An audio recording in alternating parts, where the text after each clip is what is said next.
Hola amigos, gracias por seguir en Sintonía de Argumentos. Estamos en vivo por la señal de Globovisión y recibimos en nuestros estudios a Mercedes Malavella, es dirigente de Unión y Progreso y también es gerente del Centro de Estudios y Políticas Públicas IFEDEL. Le damos la bienvenida nuevamente a este espacio, Argumentos. Gracias Mercedes por estar con nosotros. No, gracias siempre por la invitación, Rosa, encantada de conversar contigo.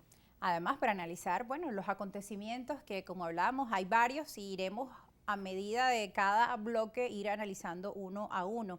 Empezamos por la reunión que está en desarrollo. Veíamos en el primer bloque el presidente Nicolás Maduro llegó el día de hoy a Brasilia para reanudar o restablecer las relaciones con este país vecino. Venezuela lamentablemente pues habría estado aislada y muchos dirán, bueno, pero ¿por qué cataloga o por qué califica de lamentable que otros países pues rechazaran las políticas de Nicolás Maduro? Bueno, al final esta situación política tensa que tuvo Venezuela con los países vecinos como Colombia y Brasil terminó afectando pues también a la población venezolana, las relaciones económicas, comerciales, que también son muy importantes de Venezuela con sus países vecinos y bueno, en fin. Después de todo este lapso pasado, veíamos cómo este año se reanudó con Colombia tras el triunfo de Gustavo Petro, sabíamos que iniciaría este proceso también tras la llegada de Luis Ignacio Lula da Silva al Palacio de Planalto y bueno, están en desarrollo y además con una promesa que tiene Luis Ignacio Lula da Silva, que es la de recuperar la unidad de naciones suramericanas, la UNASUR, y que también Gustavo Petro también ha alzado esa bandera de la integración que durante los últimos años quizá no habíamos visto que estos movimientos pro integración de la región estuviesen como tan álgidos, ¿no?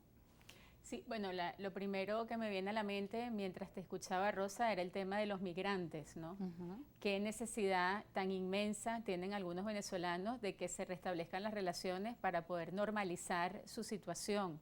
No tener un consulado, no tener manera de formalizar un asunto migratorio, o no tener el dinero para poder viajar o hacer qué sé yo cuántas cosas, es francamente una tragedia, ¿no? En ese sentido, los países nunca deben cortar relaciones, ni siquiera, no sé, en los momentos de mayor enemistad o de mayores desencuentros, y la administración de una serie de servicios consulares, diplomáticos, económicos, etcétera, pues deben ir por su cuenta, ¿no? O sea, no pueden estar en los vaivenes de la política y de las elecciones y de todas esas cosas. Eso fue una cosa garrafal que pasó en Venezuela y que afortunadamente pues ya se está retomando las relaciones. Sobre el tema UNASUR, igual pasa con Colombia, ¿no?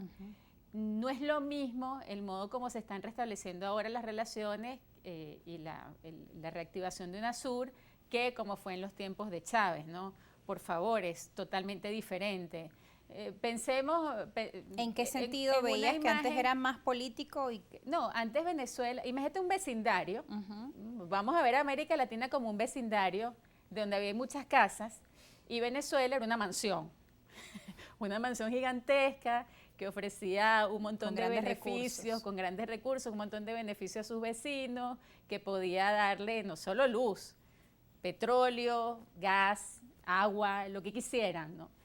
Y que además tenía, bueno, unos precios altísimos del petróleo, producto de la bonanza más alta petrolera. Ahorita esa mansión se convirtió en una casita pequeñita, súper reducida, con muchísimos problemas de servicios básicos, que ya no tiene prácticamente nada que ofrecerle. Tiene un potencial enorme todavía, ¿no? Lo tenemos en nuestro territorio, pero con este problema de la caída de la producción, de la destrucción del aparato productivo de la industria petrolera en Venezuela, pues no hay posibilidad. Entonces se restablecen relaciones, pero en unas condiciones de desigualdad justamente inversas a las de antes, porque antes podía haber una desigualdad porque Venezuela tenía lo que llamaban la petrochequera, etcétera. Ahorita son unas condiciones totalmente distintas. Venezuela prácticamente va a establecer competencias, relaciones comerciales en unos niveles de desigualdad, de desventaja muy grandes, ¿no? De allí la importancia de que se consigan pues todas esas inversiones, toda esa confianza que hace falta para que Venezuela se ponga a valer en su capacidad productiva, en el levantamiento de su industria petrolera y podamos realmente aprovechar esas ventajas de la apertura económica que tanto el gobierno como los países vecinos pues están dispuestos a avanzar en ese sentido, ¿no?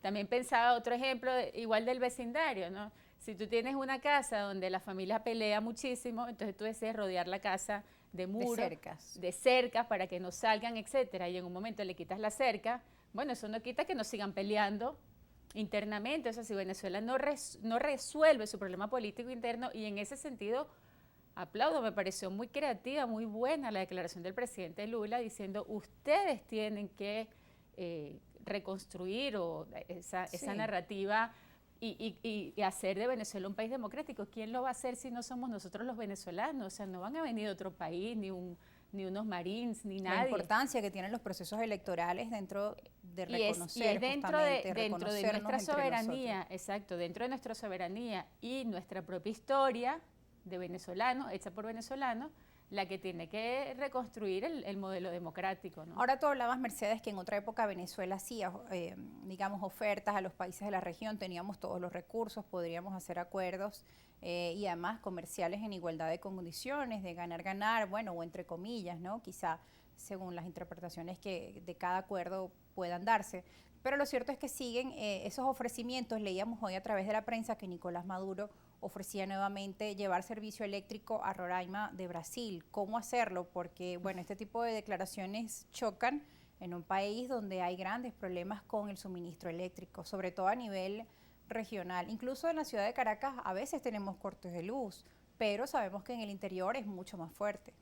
Sí, no hay manera, ¿no? O sea, aquí no hay manera de dar luz a una urbanización o a un municipio y al mismo tiempo a unas fábricas y a una zona industrial. Imagínate si vamos a tener capacidad de darle luz a otro país, ¿no?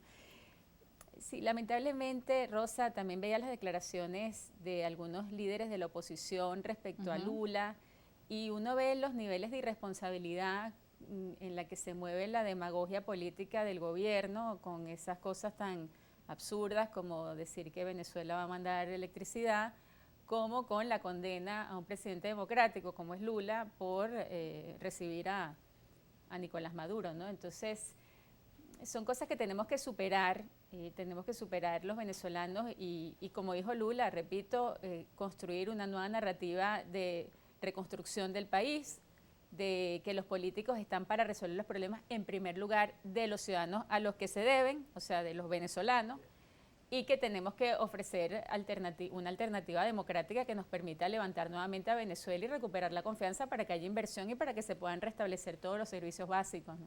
Ahora, ¿qué lectura se puede dar a nivel geopolítico? Nicolás Maduro, nuevamente las fichas en el tablero se están moviendo a su favor con, digamos, los gobiernos de los países vecinos, tanto de Petro como la presencia de Lula en Brasil. Además, el fortalecimiento que están llamados los BRICS a tener en los nuevos tiempos. Se habla de este nuevo mundo multipolar, donde además Rusia la semana pasada decía que uno de sus grandes objetivos es además afianzar y estrechar sus cooperaciones aún más con América Latina. Entonces, nos parece que coinciden justamente estas reuniones, el relanzamiento de la UNASUR planteado para este martes 30 de mayo, y de allí Luis Ignacio Lula da Silva pues tiene que viajar a esa cumbre de los BRICS, donde pues está con India, con Rusia, con China, con grandes potencias también que, bueno, que quizá ya no tienen una gran fuerza económica como en otros tiempos, pero sí, son grandes potencias, ¿no?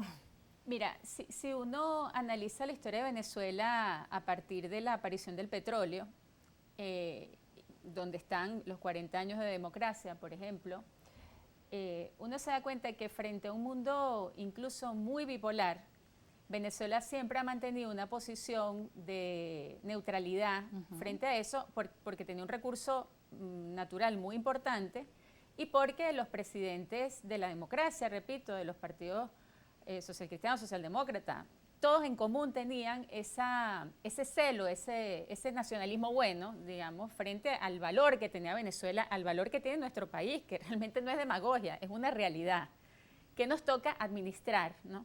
Y nos toca, pues, en este momento relanzar prácticamente. En ese sentido, el gobierno de Maduro, cuando habla de consolidar relaciones con todos, etcétera, no está diciendo nada distinto a lo que aquí siempre se ha practicado, ¿no? Las oportunidades se presentan tanto por los BRICS como por Estados Unidos, que tiene mucho interés energético en este momento y tiene los ojos nuevamente puestos sobre Venezuela. O sea, tenemos oportunidades por todos lados, ¿no?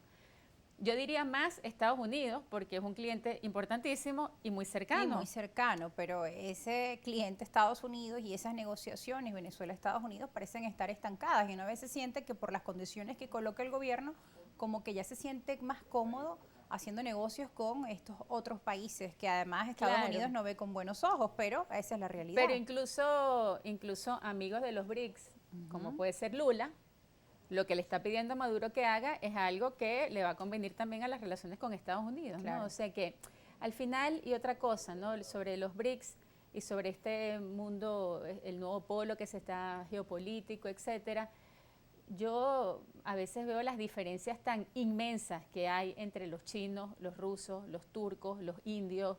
O sea, no es nada fácil construir una alianza o un bloque político con países tan desiguales, ¿no? Pero tan desiguales en todos los sentidos, no solo económico, cultural, político, lingüístico. O sea, es muy difícil. Un bloque occidental, pues uno lo entiende más, ¿no? Claro. Pero un bloque con estos países tan dispares, donde es muy probable que un chino te diga, yo prefiero hacer negocios con un norteamericano que con un ruso, ¿no? Es una realidad. O sea, tampoco tenemos que pensar, no sé, que a veces leo comentarios un poco apocalípticos, ¿no? Sobre que ahora va a haber un bloque hegemónico del mal, nuevo orden autoritario del nuevo orden. No, yo creo que es una cosa mucho más multipolar, que todos los países tienen pues sus proyectos, sus sistemas políticos y todos van, bueno, haciendo valer sus derechos y su soberanía, ¿no?